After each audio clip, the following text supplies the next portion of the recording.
মেকআপের মধ্যে ব্লাশ হচ্ছে অনেকেরই অনেক ফেভারিট একটা পার্ট।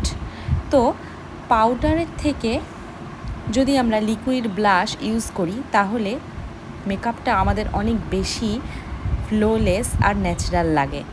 তো এখানে আমি একটা O2O এর একটা লিকুইড ব্লাশ এনেছি। তো এটা আমি আজকে ইউজ করে দেখব যে আমার স্কিনটা কতটা ফ্লোলেস লাগে। তো চলো, এটা হচ্ছে একটা পিচ কালার। এর দুটো কালার আসে, সেটা হচ্ছে একটা পিঙ্ক আর একটা পিচ। আমি যেহেতু আমার স্কিন টোনটা যেহেতু একটু ফেয়ার, সেই জন্য আমি একটু পিচ কালারই ইউজ করছি। দেখো, ঠিক সামান্য পরিমাণ আমি এখানে ব্লাশ নিচ্ছি। এটাই আমি আমার 2 চিকে ইউজ করব।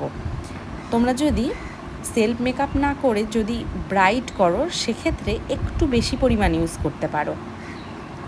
দেখো, এই চিকে একটু ইউজ করে নেব, তারপর সেটাকে ভালো করে ব্লেন্ড করে দেব।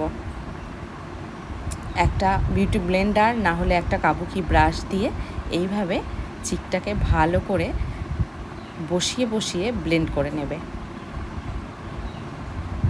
দেখো, খুবই ন্যাচারাল আর খুব সহজেই ব্লেন্ড হয়ে যাচ্ছে। আমার তো এটা ইউজ করে পার্সোনালি খুবই ভালো লেগেছে।